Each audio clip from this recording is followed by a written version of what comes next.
Bismillahirrahmanirrahim. Assalamualaikum warahmatullahi wabarakatuh. Innal hamdalillah nahmaduhu wa nasta'inuhu wa nastaghfiruh wa na'udzu billahi min shururi anfusina wa min sayyiati a'malina. May yahdihillahu fala mudilla lahu wa may yudlil fala hadiya lahu. Asyhadu an la ilaha illallah wahdahu la syarika lah wa asyhadu anna Muhammadan abduhu wa rasuluh. Ya ayyuhalladzina amanu taqullaha haqqa tuqatih wa la tamutunna illa wa antum muslimun. Ya ayyuhan nasu taqu rabbakumul ladzi khalaqakum min nafsin wahidah wa khalaqa minha zawjaha wa batha minhuma rijalan katsiran wa nisaa'a. واتقوا الله الذي تساءلون به والأرحام إن الله كان عليكم رقيبا يا أيها الذين آمنوا اتقوا الله وقولوا قولا سديدا يصلح لكم أعمالكم ويغفر لكم ذنوبكم ومن يطع الله ورسوله فقد فاز فوزا عظيما أما بعد فإن أصدق الحديث كتاب الله وخير الهدي هدي محمد صلى الله عليه وعلى آله وسلم وشر الأمور محدثاتها فإن كل محدثة بدعة وكل بدعة ضلالة وكل ضلالة في النار. Ikhwani wa akhwati, jamaah kaum muslimin, jamaah kaum muslimah yang semoga senantiasa dirahmati dan diberkahi oleh Allah Subhanahu wa taala. Alhamdulillah, di sore yang berbarokah ini kita diberikan oleh Allah Subhanahu wa taala nikmat yang agung, nikmat yang mulia, bisa bertemu di masjid yang berbarokah ini, di bulan yang mulia ini, di nuansa yang agung ini, yaitu sama-sama duduk jadi untuk mempelajari jadi agamanya Allah Subhanahu wa taala. Terutama para ikhwah sekalian, kita berada di bulan yang sangat agung. Kita berada di sebuah bulan yang amat sangat mulia, bulan Ramadan. Tanggal berapa sekarang? 18 ya? Tanggal 18. Para jamaah yang dimuliakan Allah Subhanahu wa taala. Kalau kita bicara Ramadan, terutama pada hari-hari ini,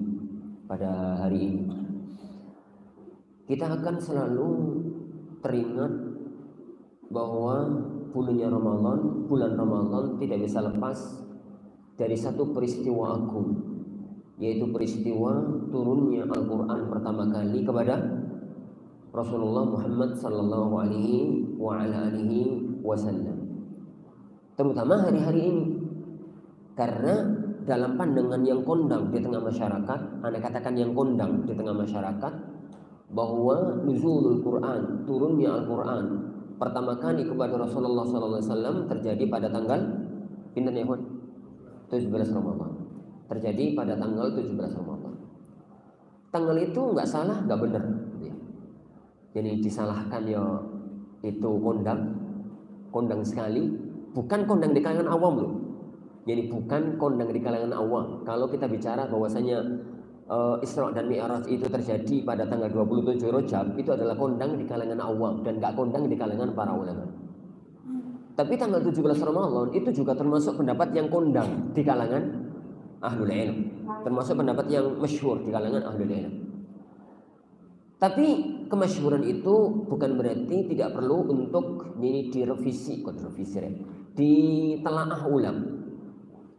Karena turunnya Al-Quran pertama kali kepada Rasulullah Sallallahu Alaihi Wasallam ada beberapa yang pasti. Pertama, bulannya pasti, bulan Ramadan. Syahrul Ramadan alladzi unzila fihi al-Quran hudan lin-nasi wa bayyinatin minal huda wal furqan. Yani minal huda wal furqan. Ini ana bicara masih di hadapan santri. Jadi ana masih menggunakan bahasa santri. Nanti jamaah umum sudah datang, ana rubah bahasa. Biasanya paling datang jam 5. Itu sudah kondang di mana-mana, jadi sudah hafal. sudah hafal. Kalau acara-acara kayak begini itu nanti raminya itu jam 5. Jadi raminya itu jam 5. Ini jam sekian itu berarti masih santri. Jadi masih santri. Santri tenanan atau santri rotok gak tenanan, pokoknya santri. Ini para izin ajani Allah yakum. Ngomong-ngomong. Ya.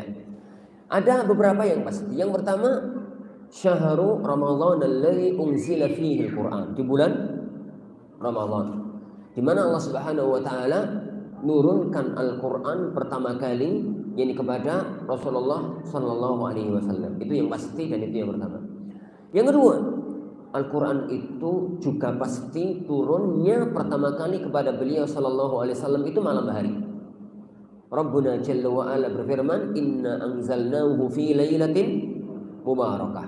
Sesungguhnya kami turunkan Al-Qur'an itu di sebuah malam yang penuh barakah, di malam hari. Dan kalau kita cermati hadis Bukhari, yakni awal-awal Sahih Bukhari, waktu nuzul Al-Quran pertama kali kepada Rasulullah SAW itu jelas-jelas malam hari kejadiannya. Jadi itu jelas-jelas malam hari kejadiannya.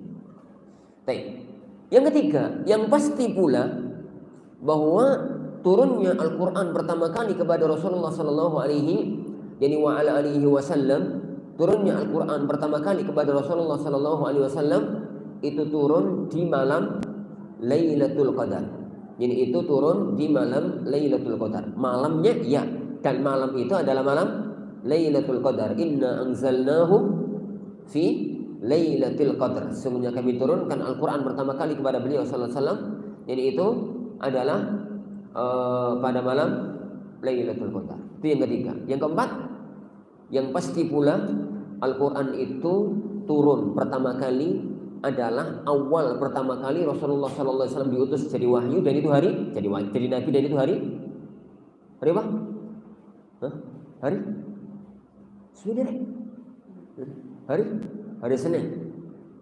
Dan itu adalah hari Senin. Dalam sebagian riwayat, tatkala beliau sallallahu alaihi wasallam ditanya tentang kenapa puasa hari Senin, beliau mengatakan itu yauma ub'ats. Jadi aku diutus jadi nabi. Aku diutus jadi nabi. Jadi kalau kita bicara secara tepat, Al-Quran turun pertama kali kepada Rasulullah SAW malam Senin, malam Lailatul Qadar di bulan Ramadan.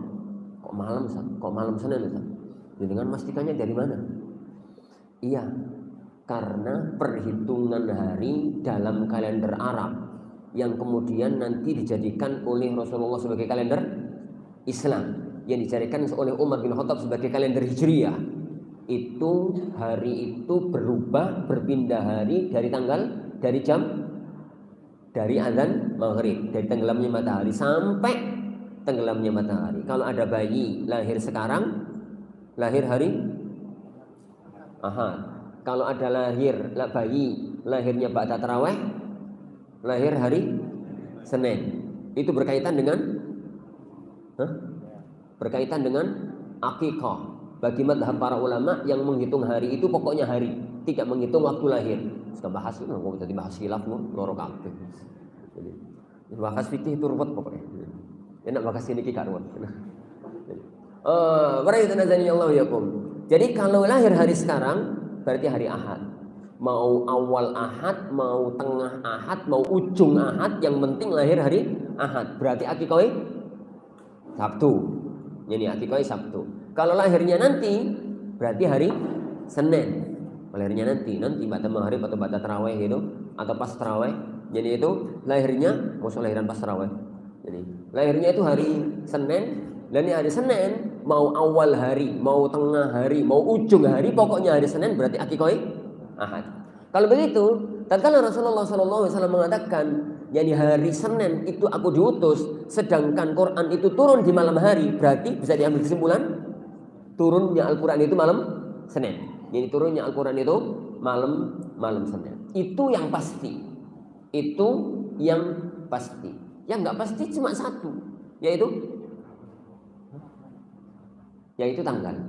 Yang nggak pasti itu hanya satu, yaitu tanggal. Karena tidak ada riwayat yang sahih dan sharih.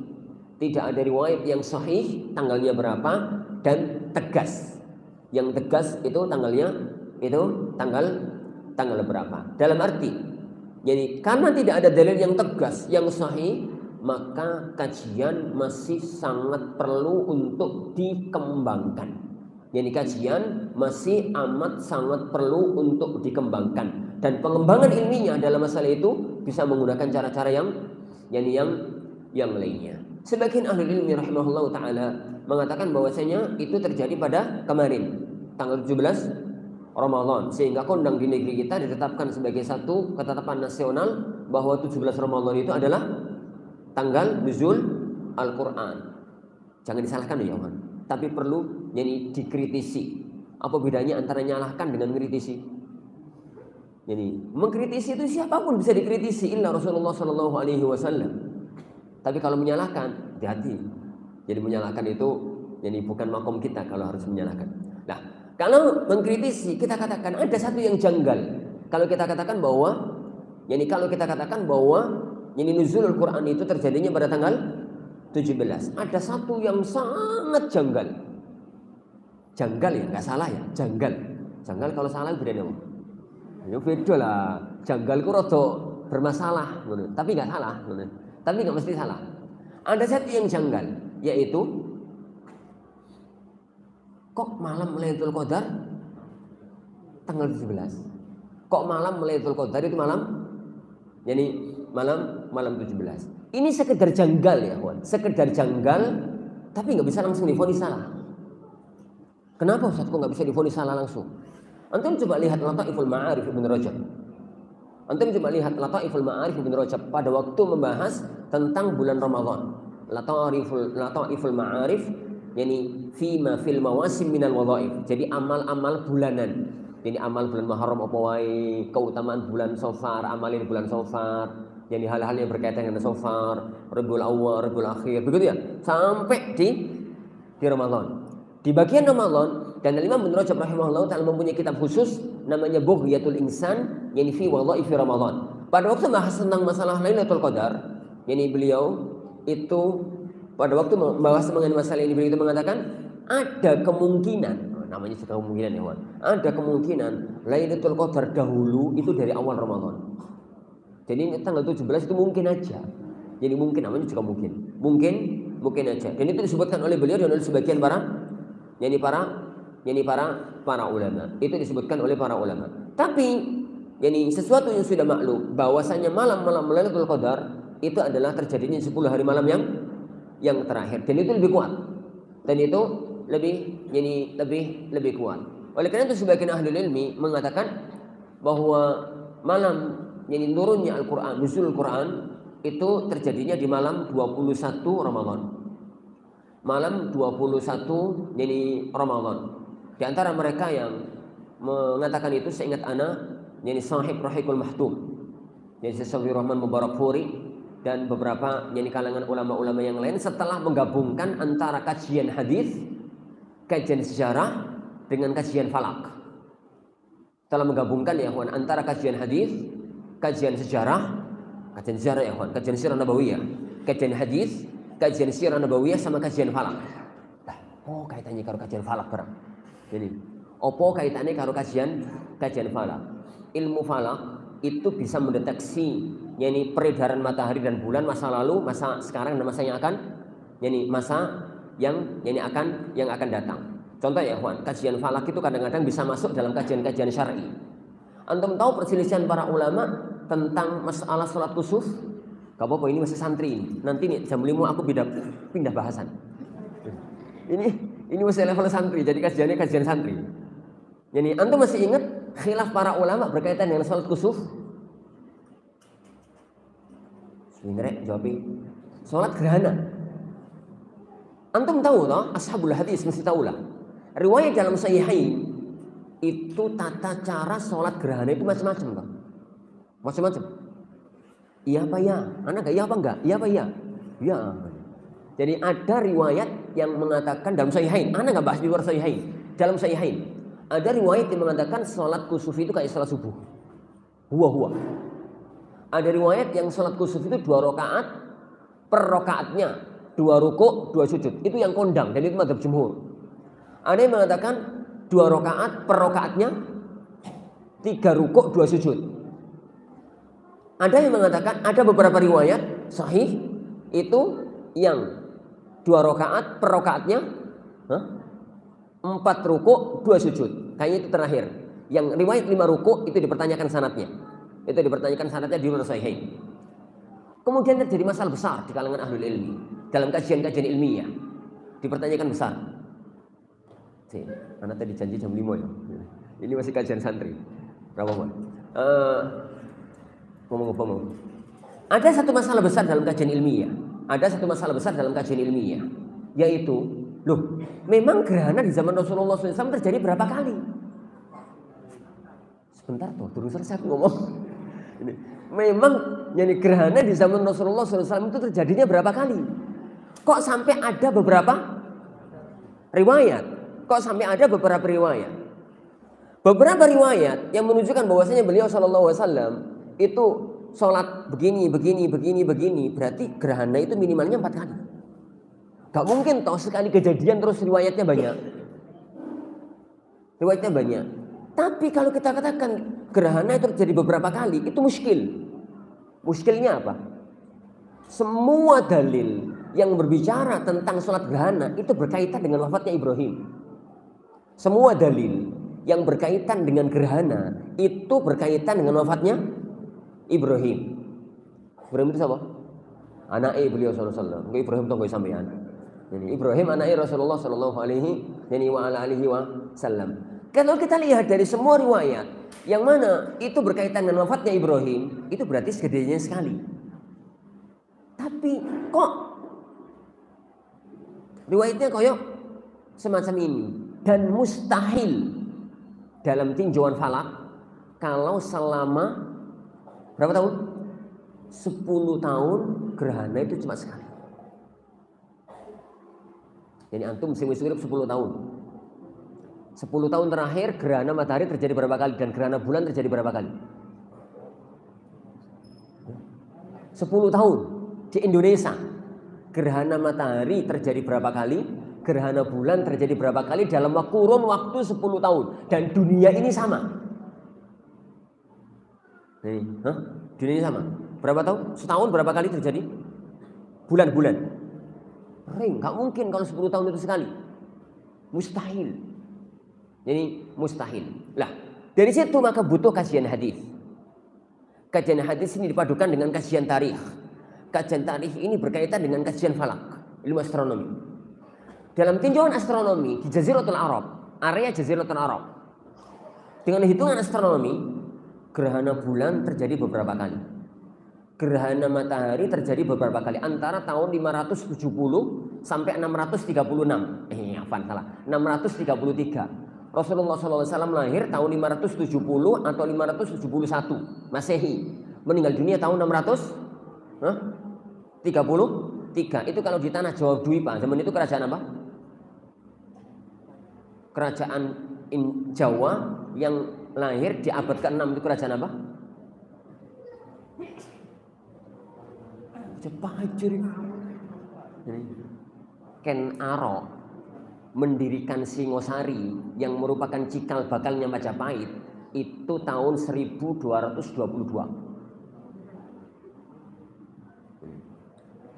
Majapahit. Majapahit itu kan runtuhnya Singosari. Jadi runtuh karena dijatuhkan oleh Raja Jayakatwang. Ngono toh? Terus yani akhirnya galang wau. Jadi galang. Ngomong-ngomong. Itu mustahil ngomong-ngomong ya. Kerajaan Kerajaan Kalingga di Jawa Tengah. Itu di abad ke-6, akhir abad ke-6. Persis dengan zaman lahirnya Rasulullah yani sallallahu alaihi wasallam. Tapi dalam perhitungan falak gerhana matahari total selama Rasulullah SAW hidup di Jazirah Arab cuma terjadi sekali di tahun 8 Hijriah, dan itu tepat dengan kajian sejarah itu adalah wafatnya Ibrahim. Kalau kita lihat sejarah, kalau kita lihat kajian hadis itu kan, jadi kajian hadis itu kan semua hadis tentang gerhana itu kan kayak kiamat toh. ini kayak kiamat, ribut, geger, ini seakan-akan arep mati, arep kiamat. Kan begitu toh kajian-kajian hadisnya. Dan itu tepat kalau kita klopkan antara semua kajian berarti hasil akhirnya gerhana itu terjadi beberapa kali. Tapi sholatnya Rasulullah cuma sekali, yaitu tatkala gerhana matahari total saat sehari pasca wafatnya Ibrahim. Sehari pasca wafatnya Ibrahim. Loh, kok aneh ngono, Ustaz? Iya. Zaman itu belum ada BMKG, belum ada. Kok BMKG? Belum ada itu loh yang kita beritakan kalau ngono jenenge apa? BMKG kok gempang. Ah, jenenge Badan Meteorologi. Sembulah karepmu. Belum ada badan itu.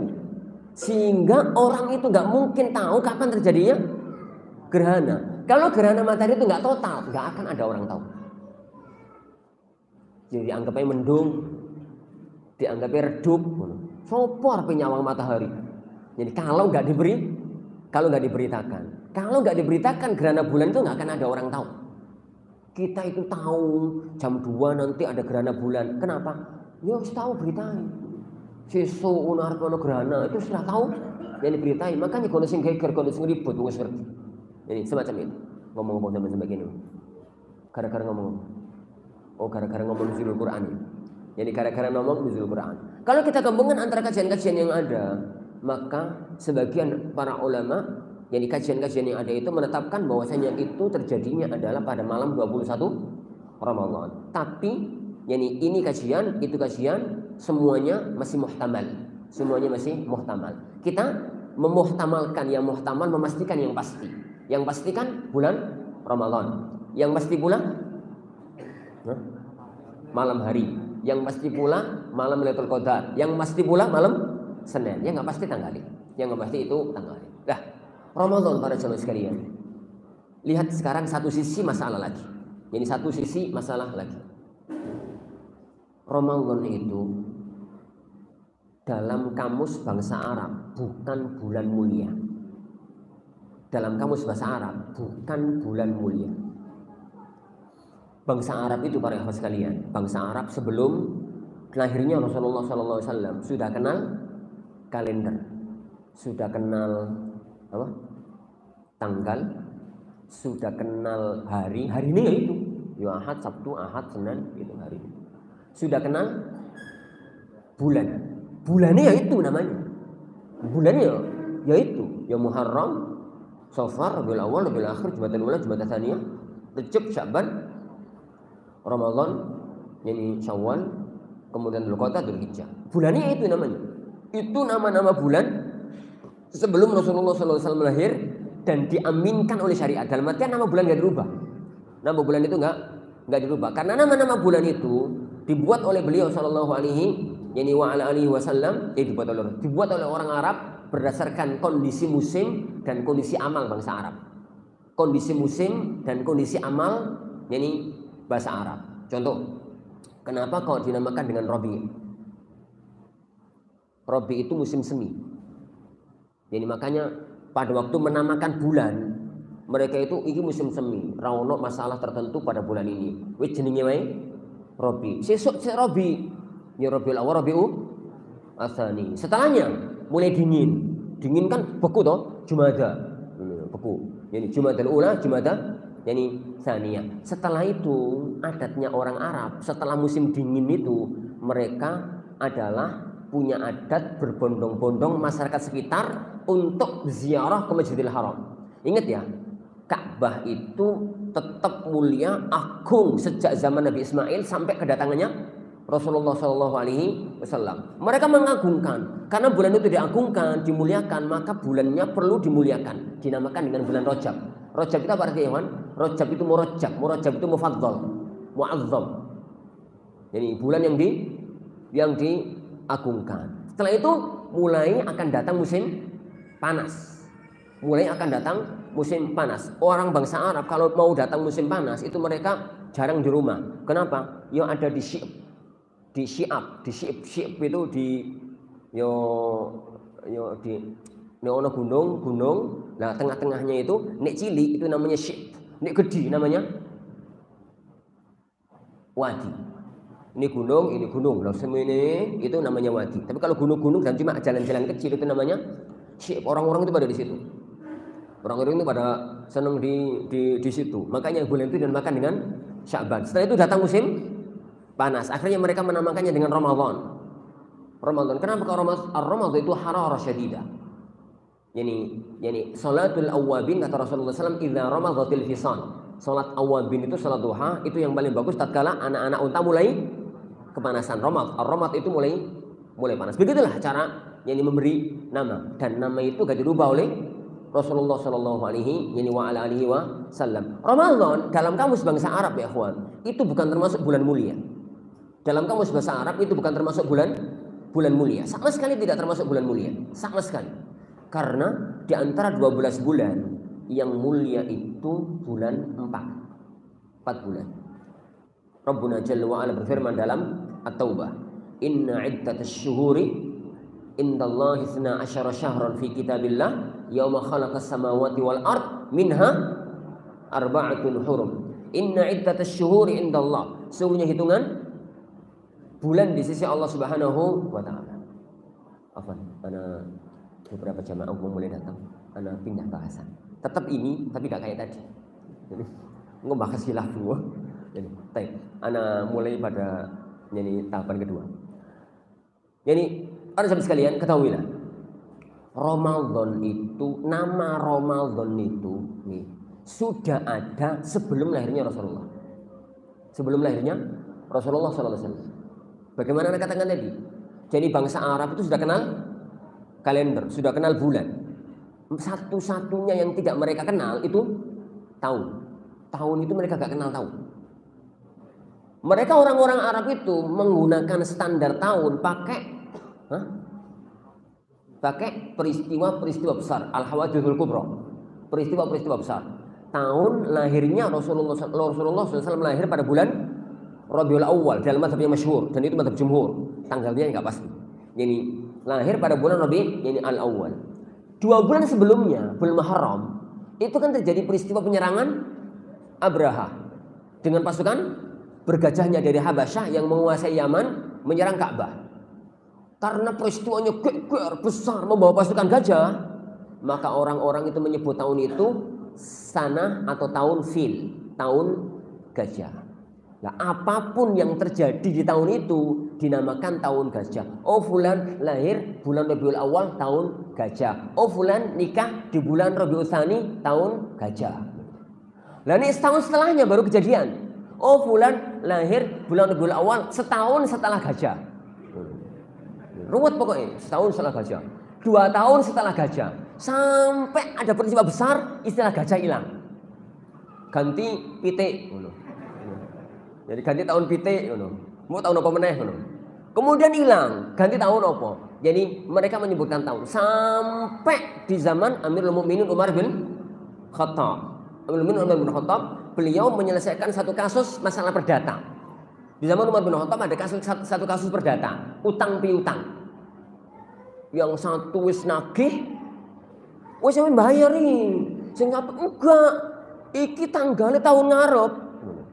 Sing satu, sing ngutangi itu maunya itu nagih sekarang, saiki Ramadan misalkan ya. Ramadan tanggal 12 ditagih. Mana perjanjian antara kita tanggal 12 Ramadan. Loh, Mas, gak 11 Ramadan tahun ini, 12 Ramadan tahun ngarep. Tahun depan kau wajar gitu ya. Akhirnya sampai lah ke khalifah. Khalifahnya bingung. Ini karena catatan surat apa itu? Ini jual beli atau suatu utang piutang itu cuma tertulis dibayar tanggal 18 Ramadan. Siapa yang percaya? Yang ngutangi 18 Ramadan tahun ini ataukah yang utang 18 Ramadan tahun depan? Akhirnya mikir harus pakai tahun kira ini. Kalau tahun ruwet pun. Dikumpulkanlah ashabul kibar, para sahabat yang besar, para sahabat senior. Didiskusikan macam-macam. Dimulai kita harus punya tahun. Nah, tahun pertamanya itu kapan? Tahun pertama Islam. Lahir Rasulullah. Rasulullah lahir. Gak pantas. Manusia biasa. Rasulullah lahir sebagai manusia biasa. Gak. Sebenarnya mengatakan pas diutusnya Rasulullah. Pas diutusnya Rasulullah sebagai tahun pertama Islam.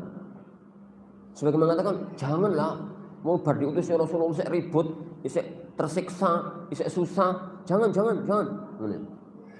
Isra Mi'raj. Akhirnya disepakati hijrah. Karena itulah perubahan sejarah. Akhirnya kalender itu namanya kalender Hijriyah. Karena disepakati oleh para sahabat di zaman Umar bin Khattab sebagai sejak itu ono tahun. Jadi, tapi nama Ramadan itu sudah ada jauh sebelum Rasulullah Shallallahu Alaihi Wasallam. Nama bulan itu Ramadan sudah jauh sebelum datangnya Rasulullah Shallallahu Alaihi Wasallam. Lah, bulan yang dihormati oleh bangsa Arab tidak termasuk Ramadan, tapi 4 bulan. 4 bulan itu apa? Rajab, Dzulqa'dah, Dzulhijjah, Muharram. Kenapa? Kenapa bangsa Arab memuliakan 4 bulan ini dan adat istiadat mereka diaminkan oleh syariat, disetujui oleh syariat? Banyak loh syariat Islam itu datang menyetujui syariat ini yang sebelumnya. Ini kenapa? Pertanyaannya kenapa? Yo 4 bulan. Pokoknya ayat yang ngono sak. Ngono lah ngaji itu. Sing rada tenanan ngono. Ya ngono ku ya apik tapi ora pati apik ya. Kenapa? Pertanyaannya itu kenapa? Kenapa bangsa jahiliyah, masyarakat Mekah dan semua bangsa Arab yang meliputi Yaman, yakni Syam, Irak tatkala itu yang tahunan itu budal ning Mekah untuk haji. Kenapa mereka sepakat menghormati 4 bulan tersebut? Karena di 4 bulan itulah Ka'bah sangat diagungkan. Di 4 bulan itulah Ka'bah sangat diagungkan. Jadi masyarakat jahiliyah, masyarakat bangsa Arab pada waktu itu mempunyai 2 musim ziarah Ka'bah. Musim pertama itu ziarah dari penjuru dunia yang mampu dijangkau oleh onta, orang pesawat zaman itu. Yang mampu dijangkau oleh onta itu Yaman, Syam, Irak, Mesir, Indonesia kenal Arab pada waktu itu. Kenal Arab. Jadi ya meskipun zaman itu Indonesia sudah punya peradaban dan peradabannya sudah tinggi, tapi masyarakat Arab belum kenal Nusantara. Jadi yang dikenal oleh bangsa Arab tatkala itu Yaman ku sana ya? Yo Yaman. Ini Mekah, menurut Yaman ku sana. Jadi Syam, Irak, Mesir. Nah, mereka itu demi untuk menjalankan ibadah haji di bulan Dzulqa'dah, di bulan Dzulhijjah, maka ini dinamakan dengan Dzulhijjah karena musim haji. Itu butuh sebulan sebelumnya, sebulan setelahnya. Sebulan sebelumnya untuk budale, sebulan setelahnya untuk pulangi. Orang-orang itu datang dan pulang demi Masjidil Haram, demi Ka'bah. Maka orang-orang itu tamunya Allah harus dihormati, disepakati. Di bulan itu nggak boleh ada seorang pun yang ganggu orang lain. Jadi perampok itu libur, ono liburi. Jadi ono libur. Ngono kok ya perampok itu manut. Jadi perampok itu manut. Jadi nek ono perampok ya, terus ono wong itu budal. Ngono kok pas kebetulan bulan Muharram. Ngono kok saiki aman, Pak. Sesuk mulai hati-hati yo. Ngono tak sekali kene. Ini makna. Yang kedua, Rejab. Yang kedua, mereka itu punya adat masyarakat sekitar Mekah, Yathrib, Taif, Jeddah. Itu mereka juga datang di bulan Rejab ke Ka'bah. Lah karena masyarakat sekitar butuh 1 bulan. Akhirnya mereka mengagungkan 4 bulan. Karena itu bulan ziarah ke Ka'bah. Dan karena sebab inilah Allah mengaminkan adat itu. Karena mereka mengagungkan 4 bulan itu demi apa? Demi Ka'bah. Yang demi Ka'bahnya itu dibangun oleh Nabi Ibrahim alaihissalatu wassalam. Ramadan plus gak diperhitungkan. Ramadan itu sama sekali gak diperhitungkan. Ramadan itu sama sekali gak digubris. Sama sekali. Ramadan itu bulan yang gak digubris plus. Gak digubris. Apa nih? Yani mulyane gak digubris keramate. Keramat dalam artian singit. Di kalangan bangsa Arab ada 4 bulan keramat dalam arti mulia. ada 4 bulan keramat dalam arti singit bahasa saya, Bu. Sial. Apa bulan sial itu? Apa bulan sial yang ada di bangsa jahiliyah sebelum datangnya Islam? Syawal sama Safar. Syawal sama Safar itu bulan keramat dalam arti singit. Bulan apes, bulan sial. Makanya sampai muncul hadis la adwa wala tiyarata wala hammata wala safara. Kenapa sampai muncul wala safara? Nek safare ono ya ikhwan. Tapi sing gak ono itu keyakinan mereka tentang bahwasanya safar itu bulan sial itu yang gak ada. Antum jangan protes ya, Ustaz. Makna safar gak ngono, Ustaz. Aku yang ngerti. Tapi itu kan salah satu pendapat para ulama bahwasanya safar itu salah satu maknanya adalah sial di bulan safar. Sedangkan Syawal, Rasulullah SAW mengingkari kesialan bulan Syawal itu adalah dengan praktek lapangan. Sengojo nikah di bulan Syawal, sengojo gawe di bulan Syawal. Kata Ibunda Aisyah dalam Sahih Muslim, tazawwajani Rasulullah SAW fi Syawal wa bana bi fi Syawal. Rasulullah SAW pas nikahi aku di bulan Syawal, pas mulai bangun rumah tangga dengan aku ya di bulan Syawal. Meskipun bulan sial, tapi kan aku jadi istri yang dicintai. Ngono karepe Aisyah itu ngono. Yang dikarepe Aisyah itu ngono. Jadi hilangkanlah itu. Yang akidah semacam itu, jadi hilangkan. Jadi Ramadan itu keramat dalam arti mulia ya ora, keramat dalam arti sial ya ora. Jadi belas kan hitungkan. Tiba-tiba menjadi bulan yang melecik melebihi 4 bulan tadi. Melebihi 4 bulan tadi. Pertanyaannya, kenapa? Ini kenapa itu, kalau kenapa dalam arti ilah itu namanya fikih, namanya hukum usul fikih. Tapi kenapa kalau dalam arti hikmah itu namanya maqasid. Lah kajian maqasid itu enteng, longgar, karep-karepmu. Tapi ini kajian ilah usul fikih itu kepetak. Gak bisa sembarangan. Kenapa dalam arti hikmah? Kenapa dalam arti hikmah? Rata-rata para ulama mengatakan karena bulan itu dipilih oleh Allah sebagai bulan turunnya. Bulan Ramadan itu dipilih oleh Allah yakni sebagai bulan turunnya Al-Quran. Kenapa para jemaah sekalian? Al-Quran itu kitabun mubarak.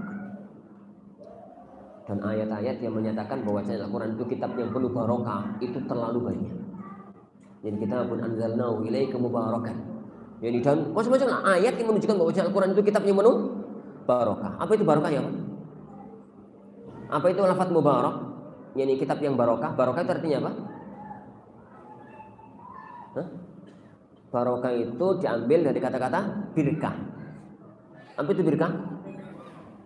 Birkah itu tempat luas yang penuh air sampai meluber. Itu namanya birkah.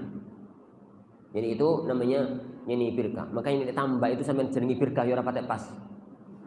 Nek meluber iku malam sakne, bandengi metu. Ini bandengi metu.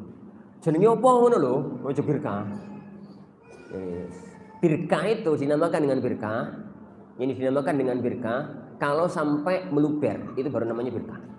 Jadi barokah itu adalah al-khairu, al-kathir, al-amim, ad-daim. Kebaikan yang banyak, merata, langgeng. Kebaikannya enggak mek titik, wakeh. Kebaikannya itu wakeh. Akeh bukan pelit untuk dirinya toh, amin.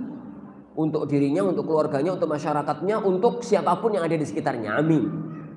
Terus daim itu langgeng. Langgeng dalam arti ini dunia nggih, untuk jangka waktu yang lama sampai akhirat. Itu namanya barokah. Quran itu kitab yang penuh dengan barokah. Maka apapun yang interaksi sama Quran mesti menjadi barokah. Baik. Allah Subhanahu wa taala menurunkan Al-Quran inginnya kepada Rasulullah SAW, tapi kan melewati seorang utusan dari kalangan para malaikat. utusan itu Allah pilih Jibril.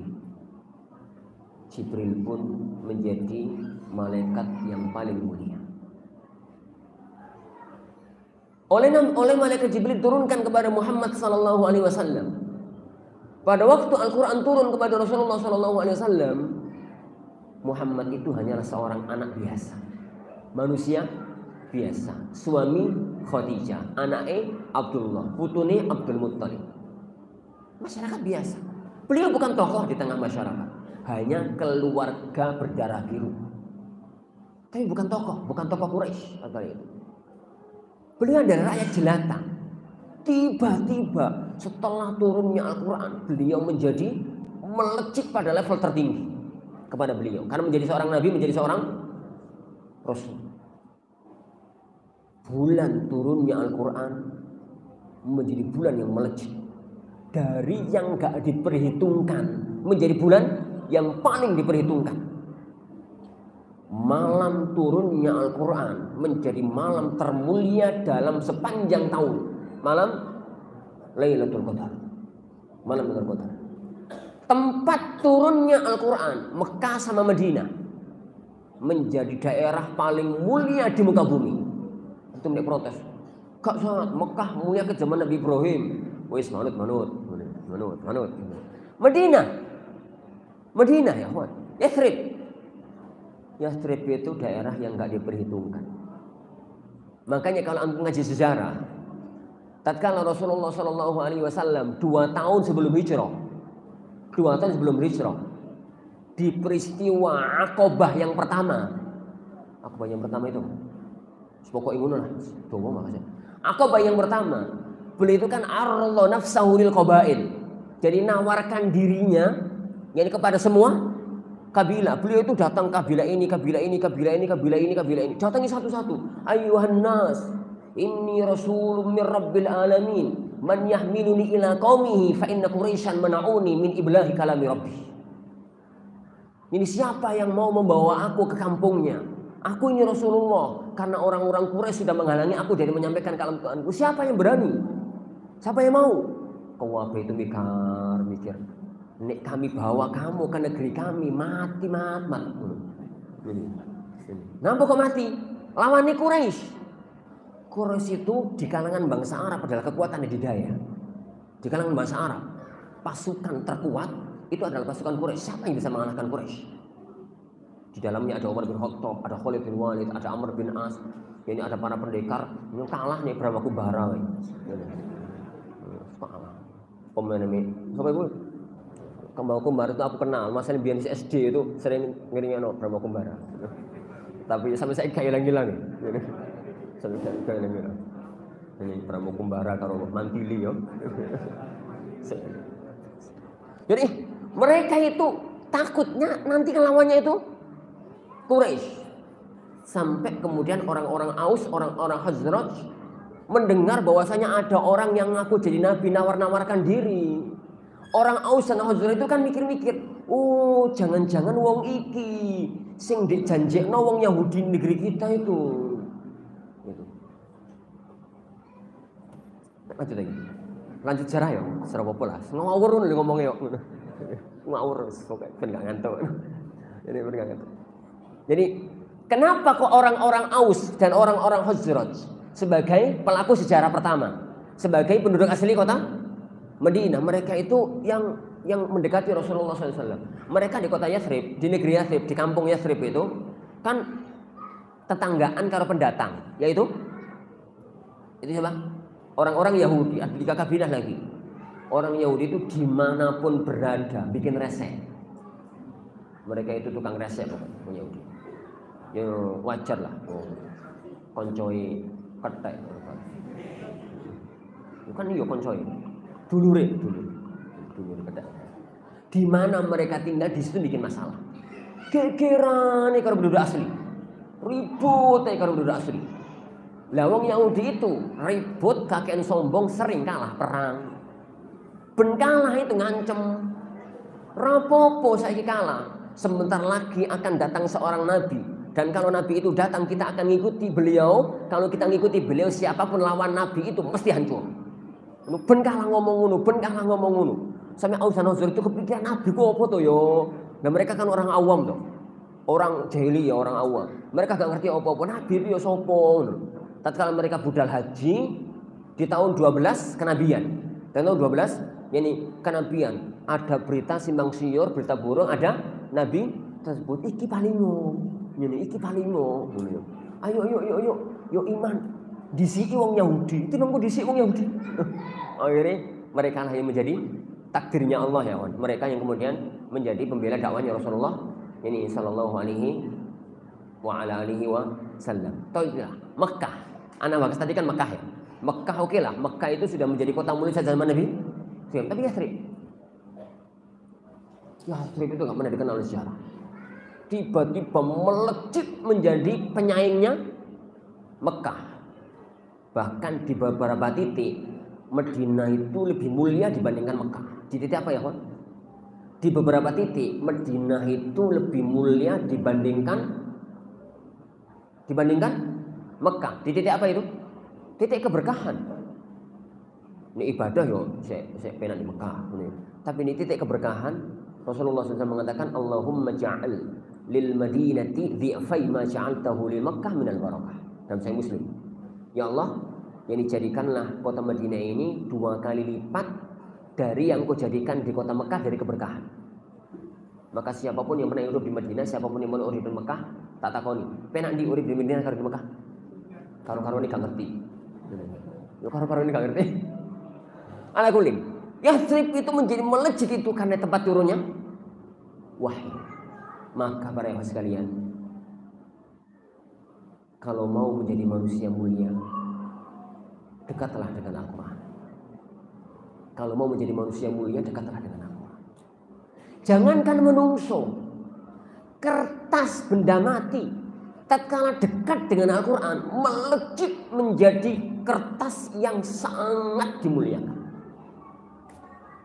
Ini kertas. Al-Quran kok kertas. Mesti kilam. Ini mushaf.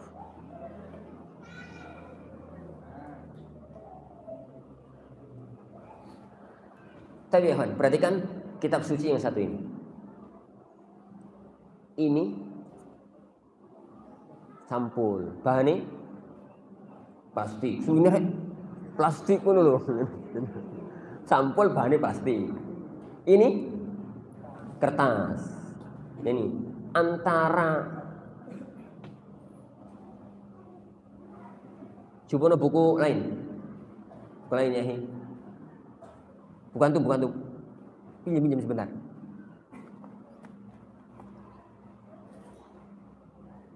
Ini kertas. Ini juga kertas. Apa ini?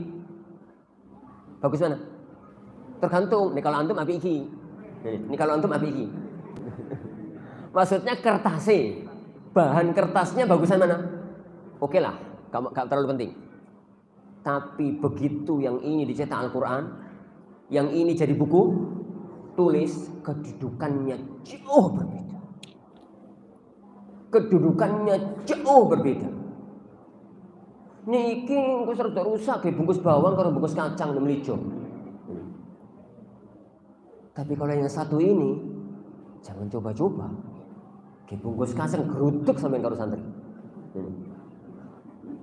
Kertas isi tulisan mushaful Quran, mushaful Quran kali. Wes rusak Qurannya itu. Anak di rumah itu Masya Allah punya Quran rusak itu 2 dus gede. Tapi anakku 10. Bentahun itu ganti Quran. Jadi kadang-kadang setahun itu ganti 2 kali. Jadi itu durung tuane. Ini durung wong tuane. Masya Allah. Yo pamit-pamit diapakno yo iki. Itu kan nggak bisa. Kertas Al-Quran, mushaf ini yang rusak ya. Kemudian ditumpuk, ditol, ditimbangno, engkau apa begitu. Haram ya kawan. Karena itu melecehkan kehormatan Al-Quranul Karim.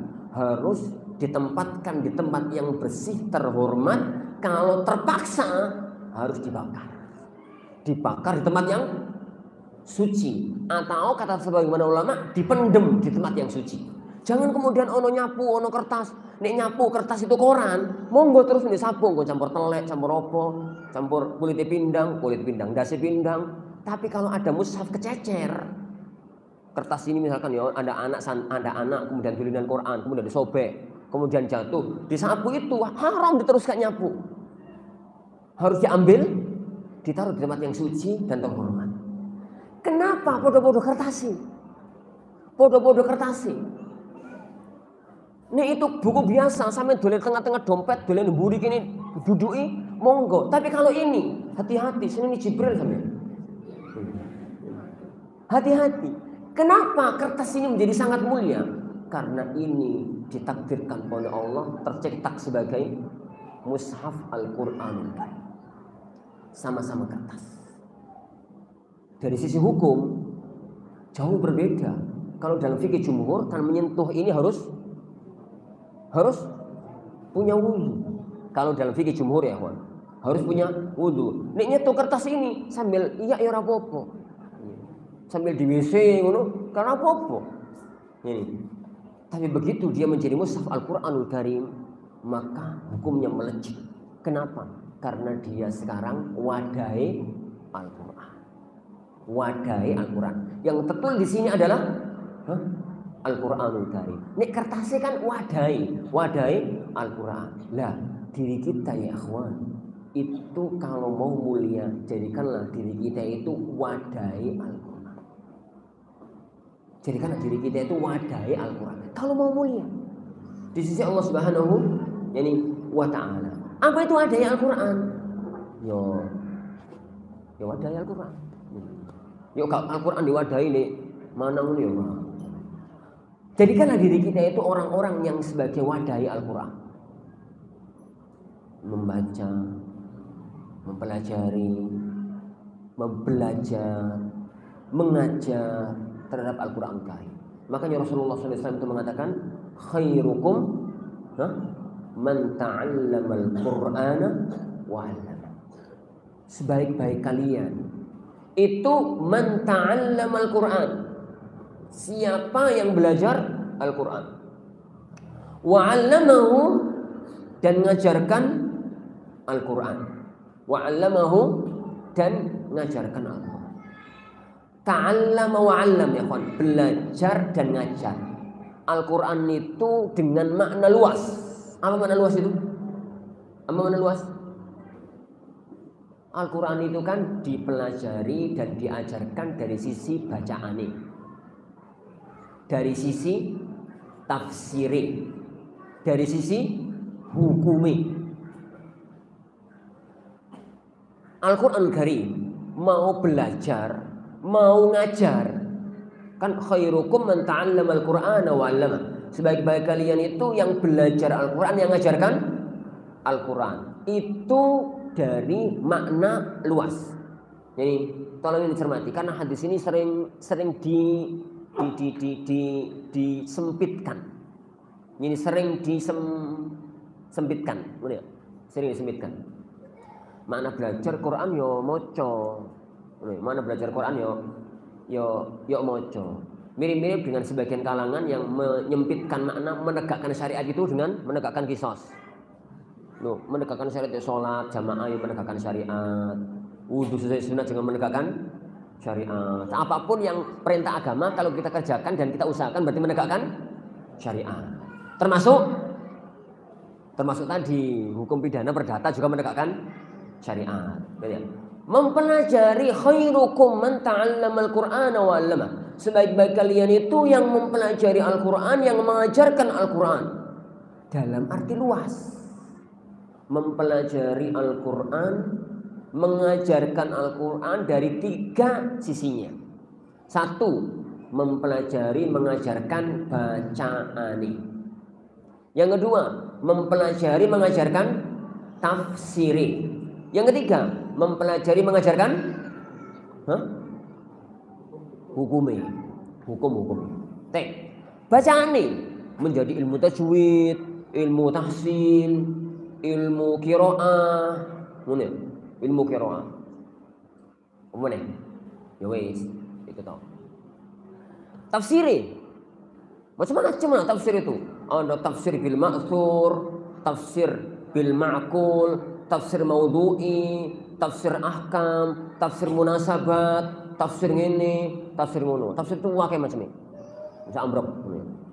Ada tafsir-tafsir itu yang jenis tafsir munasabat. Ada tafsir-tafsir yang jenis tafsir bil ma'thur. Ada tafsir-tafsir itu yang jenis tafsir bil ma'qul. Ada tafsir itu yang tafsir maudhu'i. Ada tafsir yang malah lucu, tafsir i'rabi. Antum tak kenal, sendiri lagi nggak apa-apa, sendiri lagi. Antum kenal Bahrul Muhit? Bahrul Muhitnya jadi Bahrul Muhitnya Ibnu Hayyan Al-Andalusi. Abu Hayyan atau Ibnu Hayyan, Abu Hayyan Al-Andalusi. Teman dekat sekaligus seterunya Ibnu Taimiyah. Ini itu tafsir lebih cocok disebut sebagai i'rabul Quran, tapi tafsir. Tapi tafsir. Tapi karena orang-orang bukan perhatian ya kawan, pada masing-masing itu tafsir, macam-macam ini tafsir. Mulai tafsir yang paling kecil sampai tafsir yang paling gede, sampai tafsir yang paling gede. Itu namanya tafsiri. Tafsir Al-Qur'an Al-Karim. Macam-macam tafsir apa lagi ya? Tafsir belakangan ini mulai muncul proyek-proyek tafsir maudhu'i. Maudhu'i itu tafsir untuk bidang-bidang tertentu. Ada tafsir maudhu'i di masail, ada tafsir maudhu'i tarbawi, ada tafsir maudhu'i apa. Jadi menafsirkan Al-Qur'an tapi di sisi tarbiyah. Menafsirkan Al-Qur'an di sisi ini, di sisi itu. Dan anak kasih bocoran ya. Sebentar lagi akan keluar satu kitab tafsir, kajian tafsir dari sisi tarbawi. Faedah-faedah tafsir dari sisi ilmu tarbiyah, ilmu pendidikan. Itu insya Allah keluar dalam 60 jilid. 60 jilid. Sampai nggak ngerti Ustaz? Iya, karena salah satu penulisnya Kondo Arab. Salah satu penulisnya orang Indonesia. Salah satu penulisnya itu orang Indonesia. Itu proyek dari Ummul Qura, saya ingat anak. Ummul Qura mau membuat proyek tafsir dari sisi ini.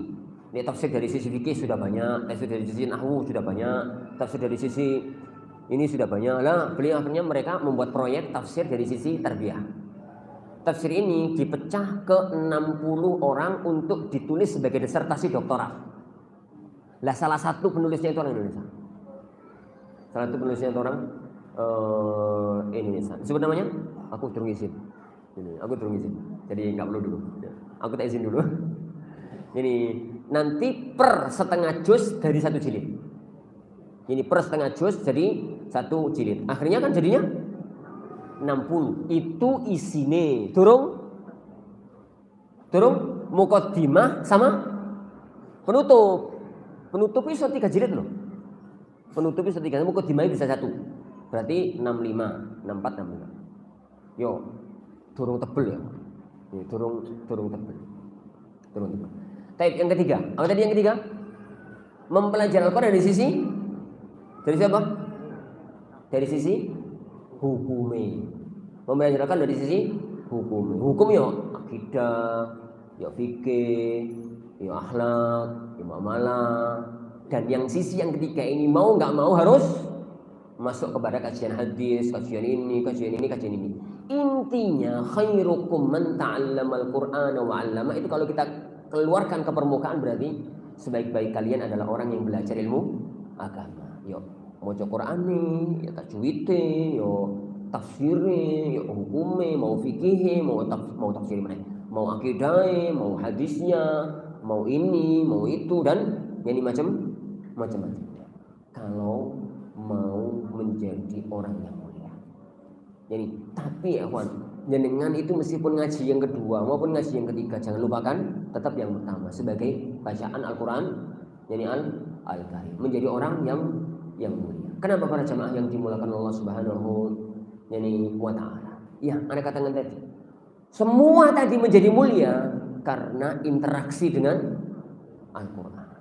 Adapun kalau kemudian sebagian para ulama mengatakan yani Ramadan itu dinamakan dengan Ramadan diambil dari kata-kata romat. Romat itu panas membakar. Karena Ramadan itu membakar dosa. Itu namanya ilmu gatuk-matuk. Ini ilmu gatuk-matuk itu boleh ya akhwan, asalkan enggak melanggar syariat. Begitu Ustaz. Apa dalilnya? Akeh dalile. Ilmu gathuk-mathuk itu boleh asalkan tidak melanggar syariat. Ini asalkan tidak melanggar syariat. Rasulullah sering ngomongi orang dengan gathuk-mathuk.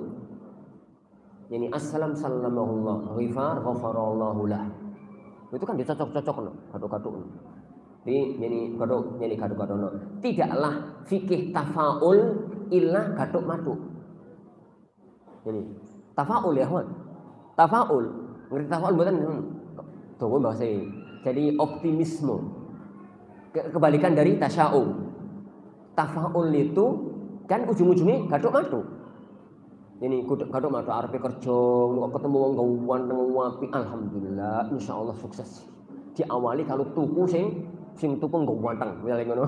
Semacam itu. Semacam itu tafaulat. Dan tafaulat yani itu boleh. Tafaul itu boleh. Kan Rasulullah SAW yu'jibu al-fa'lu. Rasulullah senang kalau yani fa'al, padahal fa'al itu yang ngono mau. Yo wis gathuk-gathukan ngono mau. Jadi gathuk-gathukan yang semacam itu. Dan itu enggak salah, tapi bukan aslinya. Kenapa bukan aslinya? Karena nama Ramadan itu sudah ada sebelum mulianya Ramadan. Sebelum ini mulianya Ramadan. Para jamaah yang dimuliakan Allah Subhanahu wa taala. Dari sini satu hal yang penting untuk kita paham. Seiring dengan apa yang saya sampaikan tadi, kalau mau menjadi mulia, hidup dunia, hidup akhirat, dekatlah dengan sumber kemuliaan. Dekatlah dengan sumber kemuliaan, dan sumber kemuliaan itu adalah Al-Qur'an Al-Karim. Yani Al-Qur'an Al-Karim. Pertama, ya ikhwan, mau coy. Baca Al-Qur'an. Baca Al-Qur'an Al-Karim. Bacanya. Kalau kita lihat dari sisi bacanya ya ikhwan, mana amalan yang lebih utama dibandingkan baca Quran? Amalan sunnah loh. Kita nggak bahas amalan wajib. Amalan sunnah. Mana amalan sunnah yang lebih mulia dibandingkan Al-Quran? Dibandingkan baca Al-Quran? Nggak ada. Karena baca Al-Quran itu membaca kalamullah. Yang kedua, pahala itu pahala per huruf. Jadi man qara'a kitab Allah falahu bi kulli harfin hasanah. Barang saya membaca kitab Allah per hurufnya mendapatkan satu kebaikan. Wal hasanatu bi asyri amsalihha. Satu kebaikan berbalas 10 pahala. Wala taqulanna alif lam mim harf. Kamu jangan katakan alif lam mim satu huruf, tapi alif satu huruf, lam satu huruf, mim satu huruf. Kalau ada orang membaca alif lam mim, dzalikal kitabu la raiba fihi hudal muttaqin. Hitung aja per huruf. Ini hitung aja per huruf. Hitungnya piye ya, Hon?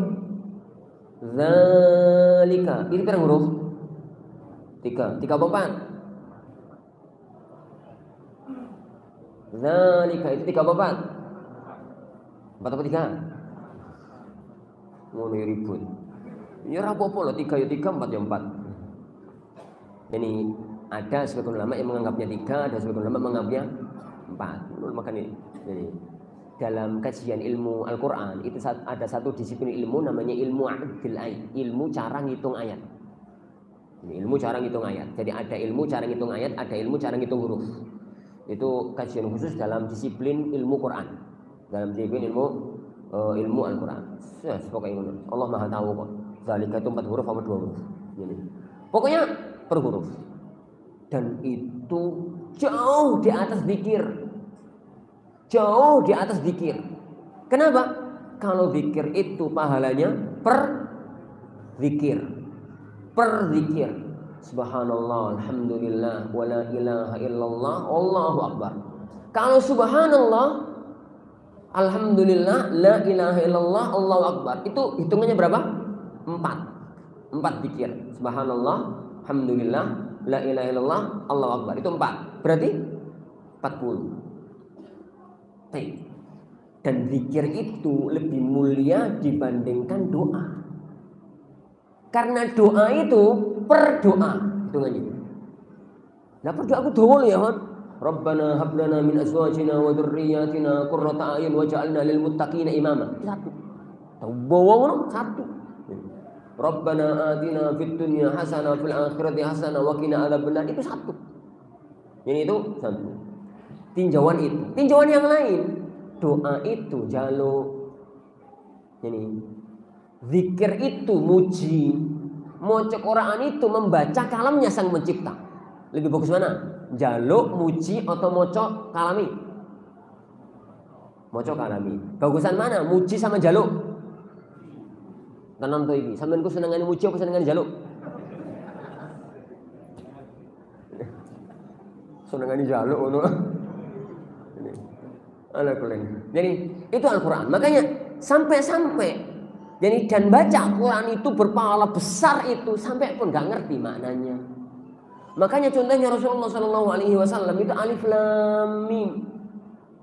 Wala taqulanna alif lam mim harf. Jangan kamu katakan alif lam mim satu huruf. Alif itu loh satu huruf, lam satu huruf, mim jadi satu huruf. Jadi mim itu jadi satu huruf. Nek macae lancar koncoane malaikat. Nek koncoane geradal-geradul oleh pahala double. Lu kurang apa ya? Ini kata Rasulullah SAW, al-mahiru bil Quran ma'as safaratil kiramil barara. Walladhi yaqra' wa huwa yatata'ta falahu ajran. Jadi maca Quran nek lancar itu koncoane malaikat. Mau sampean gek koncoan aku seneng kok men koncoan malaikat. Bayang tok. Sampean konco sapa? Akhi Jibril. Luwaya. Sampean kok lah sampean konco sapa? Mikail. Kawan. Nek koncoan Mikail cepet sugih. Ora aku ya biyen. Ini koncoane ma'as safarah al-kiramil barar. Bersama malaikat-malaikat, koncoai malaikat. Ma'a itu kan dalam ilmu nahwu kan ilmaiyah. Ini untuk kebersamaan. Ini untuk kebersamaan. Lah yang maca gradul-gradul, walladzi yaqra'u wa huwa yatata'ta. Yatata'ta itu apa di bahasanya yo? Yo yatata'ta, yo yatata'ta. Ya maca itu karo gradul-gradul. Gak jelas nih, gak jelas. Pokoke maca itu gradul-gradul gak karu-karuan. Ini yo gak karu-karuan. Itulahu ajron, pahala double, enak tau? Double pahala mocoe, pahala susai. Tapi bagusan mana? Lancar apa double? Ya bagusan lancar lah. Double itu mek double tapi gak koncoan malaikat. Ini double itu double tok tapi gak koncoan malaikat. Sampai enak ndi? Dikei hadiah sama Pak Presiden karo konco dekati presiden. Ya enak konco dekati, ini konco dekati kan gak cuma hadiah. Jadi kayak hadiah, jadi kayak ngene, kayak ngono. Enak konco dekat daripada dikei hadiah tok. Dikei hadiah. Hadiah double. Ini sampean tak kei hadiah 2 juta, sampean dadi koncoku. Enak ndi? Enak dadi konco ini. Nek gak pelit. Nek pelit enak 2 juta. Tapi malaikat kan enggak pelit. Mosok malaikat pelit. Ini para internasional Allahu wa yani wa ya. Itu dari sisi bacaan. Itu yang dari sisi bacaan di dunia. Apalagi Quran itu kitabun mubarak. Kitab yang penuh yani barokah, kitab yang penuh barokah. Siapa orang yang tambah dekat dengan Quran, tambah barokah. Kenapa sih para jamaah sekalian? Urip kita di akhir zaman kok tambah ruwet. Karena kita jauh dari Allah Subhanahu wa taala. Nek prosoku mbiyen pada waktu aku sik bayi, cilik. Hidup di kampung. Bapak ana, mbah ana itu bar salat subuh niku sik jagongan karo anake karo putune. Jagongan ndok omah. Jagongan, yo godhog-godhog telo, yo masak-masak gudeg. Ya opo jagongan. Engko mulai agak terang, mulai ning sawah. Engko jam-jam 09.00 ngono ibu ngono nganter sarapan. Engko dhuwur mulai barasar. Mulai ya, barasar mulai. Maghrib kerja apa? Wong gelap gulita ngono listrik. Ini belum ada listrik lho nih. Pemain HP. Teman-teman ngono. Yo, di omah bar maghrib pun ku ngaji, jagongan, kadang-kadang rapat RT, kadang barisan. Turu. Tapi yang duwe omah, yang duwe sawah, yang duwe sapi, Ya akeh sing iso kaji, ya padha gak duwe utang, bojone rata-rata akeh. Anake akeh ngono. Saiki Masya Allah gak kenal urip. Anak itu sering keluar jam 3 malam. Gak kelayapan loh. Anak itu kalau taklim hari Ahad itu kan sering batas subuh dan itu berangkat dari jam 3 sampai jam 2. Ngono ku Masya Allah, dia dalanku ya wis ana dodolan bandeng. Ya wis ana sing dodolan sayur. Ngono. Ana sing luwih parah, ana sing sek keplekan. Jam 2 bengi. Anak itu sering pulang malam. Jam setengah 11, jam 11 itu sering di jalan. Sering di jalan. Ngono ku ya warung sik rame. Wong dodolan gorengan isih akeh. Wong dodolan pentol isih akeh. Anduk sedayung ku wong remian isih akeh. Tapi ben ketemu sama wong urip isine do ngeluh. Aku sampe bosan ketemu wong itu. Ini dodolan, ini bengi-bengi ngono ku ya. Tuku nasi goreng. Lapar toh? Istri sudah tidur, anak sudah tidur. Anak harus mengerjakan tugas. Kalau nggak jam-jam segitu nggak bisa buka laptop. Harus mengerjakan tugas. Mengerjakan apa gitu. Pernah jam 12 itu lapar dan tugas belum selesai. Dan harus selesai karena harus untuk tugas besok hari. Harus selesai malam itu juga. Jam 12 durung. Lapar, dolek-dolek mie gak nemu. Ini. Dolek-dolek sego rata-rata atos niku ora ono. Waduh, metu keluar ke alun-alun. Di jam 12 itu masih ada nasi goreng. Beli. Anak tanya, "Pak, jam 12 kok tesih temeriki. Lah kapan wong sule? Santai, Mas." Lah kapan santai, Pak? Nggih, kadang-kadang jam 10, kadang-kadang jam 9, kadang-kadang jam 12, kadang-kadang jam 1. Masya Allah. Lah minjing tilem manten subuh. Antum ngerti bahasa Jawa toh? Ana sing ngerti bahasa Jawa? Ya wis, nggak anggap ngerti kabeh. Ini besok batas subuh tidur. Mboten Mas, batas subuh ya blonjo. Terus mari blonjo tilem. Mboten Mas. Masa karena sore harus dibawa jualan. Astagfirullah. Atiku tapi ya. Astagfirullah. Ternyata kira aku tok sing melekan. Ternyata tukang goreng sik melekan, tukang ngono sik melekan. Begitu beliau itu, Mas, aku tak boti ngingoni aneh wong. Mas, iki wangi ngene-ngene sik akeh utange. Mas. Dan itu roto, ketemu tukang cukur ya Mas. Ketemu tani ya Mas. Ketemu opo. Mereka bandingkannya dengan anak. Bandingkannya itu dengan saya. Bik sampean ku gajine piro to, Dik? Pakde itu. Pakde bule. Sampeyan gajine piro to, Dik? Lah napa to, Pakde? Bojomu 1, anakmu 10. Anakmu 10. Ini sitok di Jogja, 1 di Solo Sragen, 1 di Kediri, 1 di Tulungagung. Sing 6 di omah. Sing 6 di omah. Ngono. Lah, terus yo omahe yo apik. Yo duwe mobil. Gajimu ku piro? Ngono. Gajimu tu piro? 50 juta to, ngono. Tak guyu ngakak. Ngene. Bangkrut pondoke Pak De, 50 juta. Bangkrut pondoke. Lah piye? Lah Pak De itu lho anake mek loro. Sitok kuliah, sitok SMA. Ngono nguliahno itu butuh ngedol sawah. Iso nguliahno. Lah sampean ku piye? Aku ya embo lho Pak De. Wis pokoke wayahe ngetransfer SPP, buktine di rekening ono duit. Ini kadang-kadang diingatkan sama Zauja. Hi, wayahe SPP nek anak-anak. Oh ya, sampe didelok. Ya ono. Ulang ngarep didelok ono meneh. Ngono. Padahal sapa sing ngisi embu? Sing ngisi kan malaikat. Pokoknya ada. Ini bukan nyombong loh ya. Ini cuma untuk membandingkan. Kenapa manusia zaman sekarang di sini ngeluh. Kenapa bapak-bapak kita dulu enggak kenal nyambi, tani yuk tani, dagang yuk dagang. Tapi ayam menuripi. Kedekatan dengan pemilik kebahagiaan. Kedekatan dengan pemilik dunia. Kedekatan dengan Allah Subhanahu wa ta'ala. Itu yang merubah hidup ya kawan. Itu yang merubah hidup. Makanya rumus wong iku nek kepengin uripe apik, uripe ayem, dekatlah dengan Allah. Dekatlah dekatlah dengan Al-Quran. Itu rumus. Ini dekat dengan Al-Quran, rasakan bedanya. Coba kan gratis toh. Orang bayar. Coba itu gratis. Jadi paringatan azani Allah wa iyyakum. Itu baru sisi dekat di sisi ibadah, sisi maca Quran. Belum kalau kita bahas dekat dari sisi syariat. Dekat dari sisi syariat. Mengetahui mempelajari Quran yang ketiga tadi loh, apa? Hukum. Kenapa?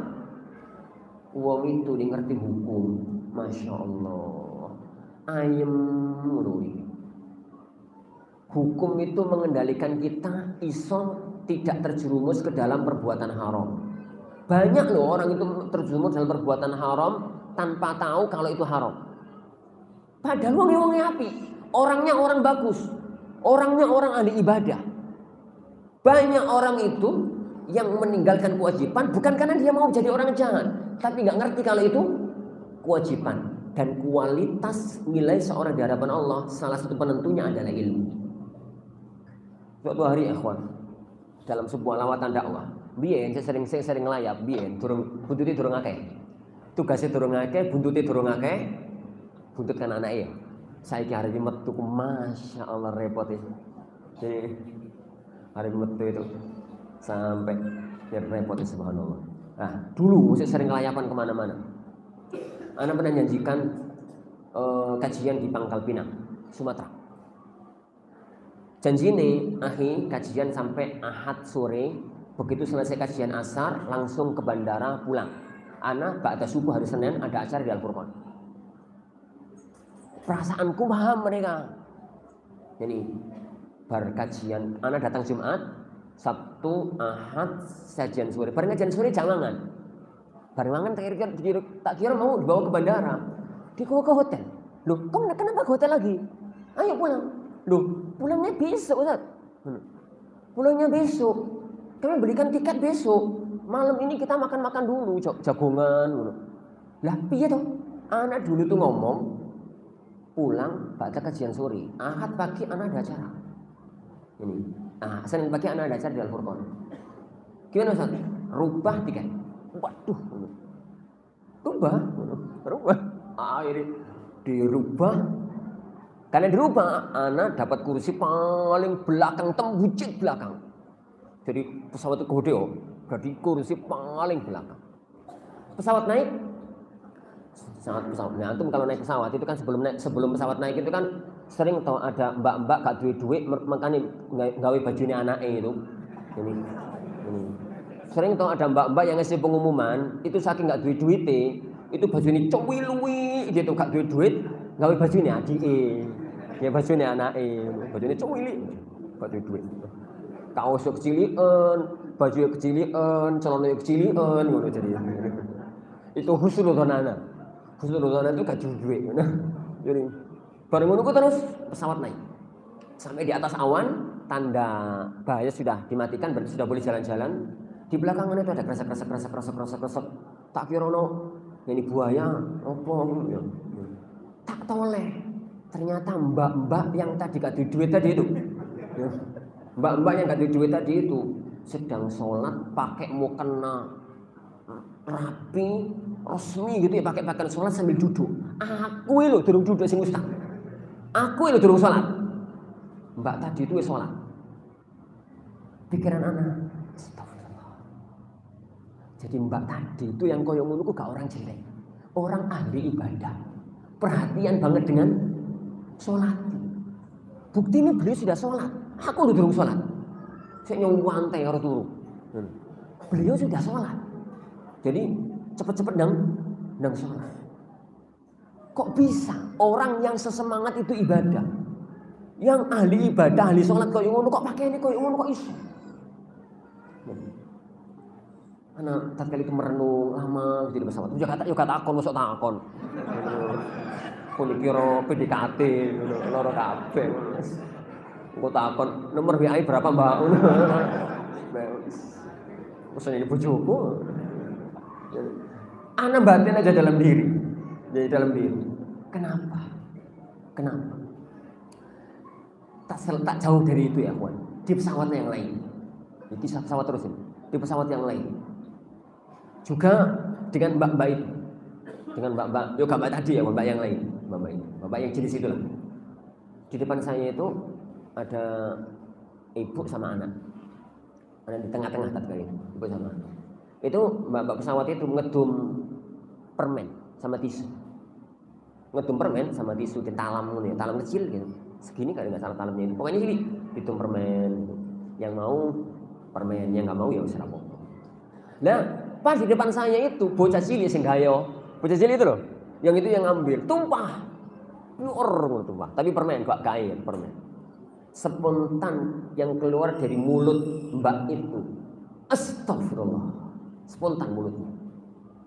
Berarti mbak itu orang bagus. Kenapa? Spontanitas itu yang menentukan isi hati. Aku tuh melaku-melaku. Ngono ya. Kemudian ono mobil lewat. Tras, langsung cuk. Itu berarti hatinya sampai cuk. Oh jadi tiru ya? Oh jadi tiru. Iki contoh. Ngomongin apa? Karena itu nggak bisa dihindari. Spontanitas itu nggak bisa dihindari. Ono sing kebencet langsung kurang aja. Mending kita biar timbang mau. Tapi mbak tadi kaget itu langsung istighfar. Astagfirullah. Dan itu nggak mungkin kecuali hatinya itu istighfar. Tapi kenapa pakainya kok yang ngono? Wanita ini bukan orang jelek. Jadi nggak akan mungkin antum kepengen coba. Kageti wong dari mburi wong sedang anteng WA-an. Jadi FB-an ngono yo. Kok kau plak teko mburi ini? Pure ngono yo. Ngomongnya apa? Itulah standar hati. Tapi ojaku. Ojaku kualat sampean. Nah, itu dan mbak itu tadi pikiran mana kebanggaan. Tak gandengkan ini dengan kasus yang sebelumnya. Anak-anak mengatakan berarti tidak semua orang yang berpakaian kayak begitu itu orang jahat. Tidak semua orang yang pakaiannya semacam itu orang jahat. Bisa jadi orang baik-baik, ahli ibadah. Tapi kenapa? Aku kok malah kebenangis saat kali itu. Dosaku. Ngaji itu cuma di kalangan santri. Seharusnya dakwah itu menyentuh kalangan-kalangan mereka. Mereka itu yakinnya nek sholat itu wajib nutup aurat, nek di luar aurat, nek di luar sholat gak wajib nutup aurat. Mungkin itu pemahamannya, jadi landai dalam.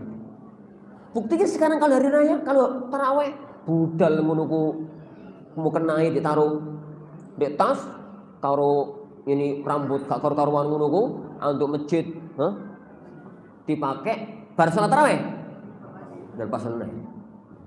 Itu kan pemahamannya yang bermasalah, pemahamannya yang bermasalah. Nah, kualitas ibadah seseorang ya kawan, itu ditentukan oleh ilmunya. Itu dunia, itu akhirat. Sampai lagi. Sampai jam berapa ini? Sampai 5:30. Hah?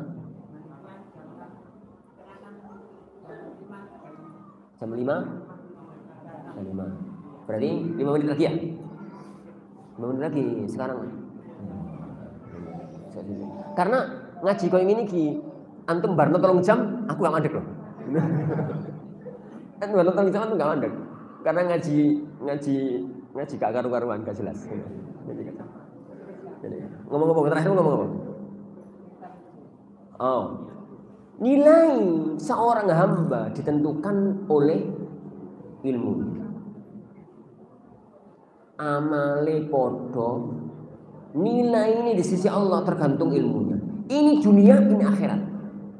Makanya dulu Imam Syafi'i rahimahullah ta'ala mengatakan, man arada dunya fa'alaihi bil ilm, man arada al-akhirah fa'alaihi bil ilm, man aradahuma fa'alaihi bil ilm.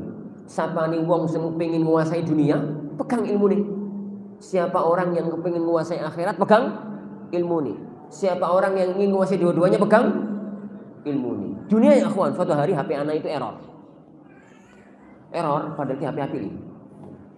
Error. Tak utak, gak ketemu.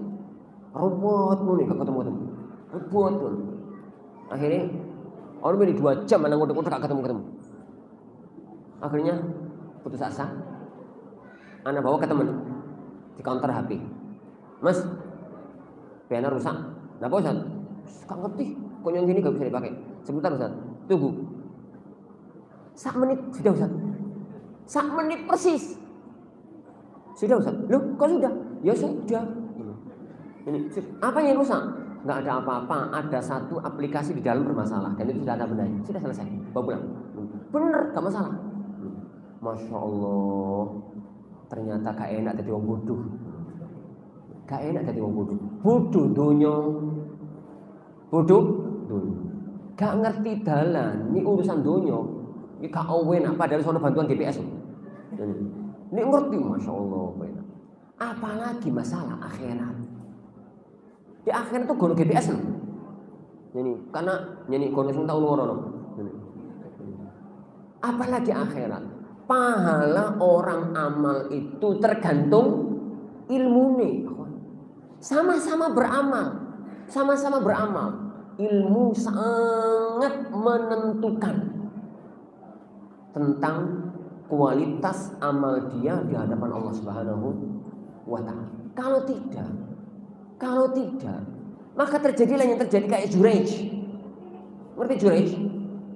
Jurej itu ahli ibadah semangat kurang ilmu, malah terjadi malapetaka gara-gara semangat ibadah. Lawang dia itu sholat sunnah. Panggil kau ibu ini, Jurej, sini Rej. Jadi sini Rej apa sini Jur?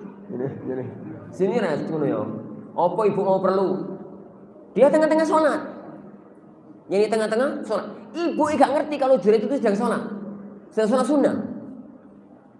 Juret itu bimbang. Ya Rabb, ummi am sholati. Ya Allah, pripun iki ya Allah. Lanjut sholatku atau memenuhi panggilan ibuku. Ummi am sholati. Memenuhi panggilan ibu atau lanjut sholatku. Lanjutnya lah. Akhirnya lanjut sholat. Qadarullah beberapa hari kemudian.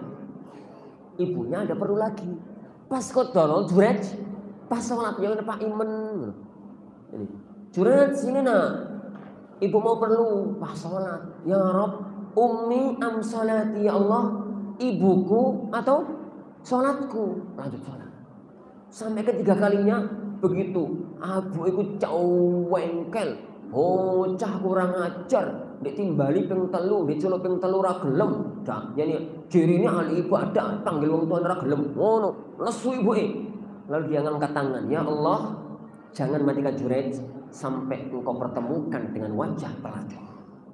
Alhamdulillah ibu gak ndonga ya Allah, jangan matikan Jurej sampai zina. Loro kabeh. Jangan matikan Jurej sampai engkau jadi pertemukan dengan wajah pelacur. Anda enggak mau bahas itu. Terjadi yang terjadi. Kenapa Jurej itu wong ahli ibadah kurang ilmu? Kenapa? Salate sunnah. Memenuhi panggilan ibu wajib. Tatkala benturan antara sunnah karo wajib menang. Wajibnya dia dibatalkan sholatnya. Wajib untuk membatalkan sholatnya karena memenuhi panggilan ibu wajib, kecuali jenengan saya isyarat.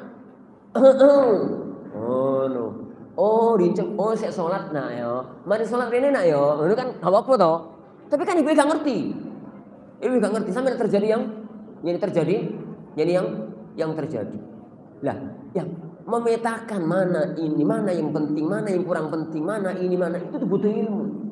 Sebagai gambaran terakhir banget. Terakhir banget. Suatu hari Rasulullah Shallallahu Alaihi Wasallam itu pulang ba'da terbit matahari, ba'da subuh itu pulang. Biasa beliau itu kalau ba'da subuh itu nggak cepat-cepat pulang, tapi dikir itu sampai terbit matahari baru kemudian boleh pulang. Sampai di rumah tatkala itu giliran ke rumahnya Ibunda Juwairi. Beliau itu kan istrinya 9 atau banyak. Ini sampean kan gak bisa pindah-pindah, satu ibu jadwalnya. Yang kecuali Ustadz Jamil. Penangan dewe itu. Niro pembuatan. Sampean mau niro apa enggak? Empuk. Gak aneh yakin kono sing wani, mergo ono bojone. Kono sing wani jawab. Rasulullah SAW pulang. Pada waktu beliau pulang, beliau melihat istrinya sedang khusyuk menghadap kiblat, pakaian sholat sedang zikir. Rasulullah SAW itu kan suami, yuk nabi, panglima perang, kepala negara, tokoh masyarakat. Jadi jabatan itu tumpuk-tumpuk gak karuan. Melihat istrinya sedang khusyuk, beliau gak kepengen ganggu, beliau keluar lagi. Banyak urusan di luar yang harus diselesaikan. Ojo takon, gak sarapan tuh, gak ada ceritanya dalam hadis itu, gak usah takon. Pokoknya Rasulullah keluar. Jelang duhur, Rasulullah pulang. Jelang azan ya, Rasulullah pulang. Beliau melihat Juwairiyah istrinya itu masih di tempat yang tadi, dengan pakaian yang tadi, menghadap ke kiblat, tetap dengan kondisi tadi, tetap zikir. Rasulullah heran, Rasulullah tanya sama ibunda Juwairiyah, ini dek, kalau bahasa kita, ini dek, sampean ini ketepaan, aku pergi sampean kora-kora atau apa, terus aku datang sebelumnya sampean sudah begini, atau dari tadi gak berubah? Dari tadi pagi ya Rasulullah. Dari tadi pagi aku di sini dan belum bergeser. Coba bayangkan dari subuh sampai zuhur gak mingket teko tempate zikir sama semua. Aku ra kuat. Zikir. Jadi ngono game-gamean ngono mbo. Ya kuat paling ngono. Tapi ini zikir. Berzikir kepada Allah Subhanahu wa taala. Begitu dijawab oleh istrinya Aisyah semacam itu. Oh Aisyah sama tadi? Juwairiyah semacam itu, maka sama tadi Rasulullah SAW itu mengatakan laqad qulti ba'daki arba'a kalimat. Setelah aku meninggalkan kamu tadi Juwairiyah, aku mengucapkan 4 kata, tak ulang 3 kali. Itu palai sama dengan yang kamu lakukan, dan menurut yang lain lebih daripada apa yang kamu lakukan. Apa itu? Subhanallah wa bihamdi adada khalqi wa ridha nafsi wa zinata arsy wa midada kalimati. Ini 4 kata diulang 3 kali, itu enggak sampai 1 menit. Coba saya ulang. Subhanallah wa bihamdi. Soalnya di menitan. Subhanallah wa bihamdi adada khalqi wa ridha nafsi wa zinata arsy wa midada kalimati. Subhanallah wa bihamdi adada khalqi wa ridha nafsi wa zinata arsy wa midada kalimati. Subhanallah wa bihamdi adada khalqi wa ridha nafsi wa zinata arsy wa midada kalimati. Loh, gak sampai setengah menit. Gak sampai setengah menit ngalano 5 jam podo-podo dikiri. Kenapa? Beda ilmu. Wis koyo aku mulu, muter-muter kurang coba ketemu kalah karo 1 menit. Ilmu itu penentu ibadah. Makanya gak heran ya, jangan heran. Ono wong itu nanti di akhirat kelihatannya amale itu biasa-biasa wae tapi melejit kehidupan akhiratnya. Tapi ono wong itu koyo kok repot susah, ya masa muti, masa ngireng, masa apa ngono. Tapi ternyata akhiratnya biasa-biasa saja. Kenapa? Beda ilmu. Makanya gak heran kalau kemudian Rasulullah SAW itu mengatakan, man salaka tariqan yaltamisu fihi ilman, sahalallahu bihi tariqan ilal jannah. Sapane wong sing usaha golek ilmu agama, belajar ilmu agama, Allah akan mudahkan dia jalan menuntut ilmu. Kenapa? Dengan ilmulah dia kenal iman yang benar. Dengan ilmu itu dia kenal yang wajib sehingga diamalkan. Dengan ilmu itu dia kenal yang haram sehingga ditinggalkan. Dan kualitas ibadah sangat ditentukan oleh ilmu. Tapi gak ilmu toh. Ya ilmu sama liane, tapi yang paling indah adalah ilmu. Dari sini ikhwan, syukurlah jenengan semua, kabar beri, syukurlah jenengan semua yang berada di komplek-komplek semacam ini, di area pesantren, yang mana yo taklim banyak, langsung ada masalah bisa ketemu ustaz, ada masalah bisa ketemu santri dan macam-macam. Bersyukur kepada Allah dan syukurilah nikmat ini. Ini nikmat agung, syukurilah nikmat Allah. La in syakartum la azidannakum wa la in kafartum inna adzabi lasyadid. Kalau kalian itu syukur pada nikmatku, apa akan tambah? Jika kalian kufur, maka adabku itu adab yang pedih. Cukup ya kawan sampai sini. Terus-terusnya ya Kak Berber. Jadi insyaallah sampai sini kajian kita. Jadi mudah-mudahan ada barokah dan ada manfaatnya. Kita akhiri majelis kita.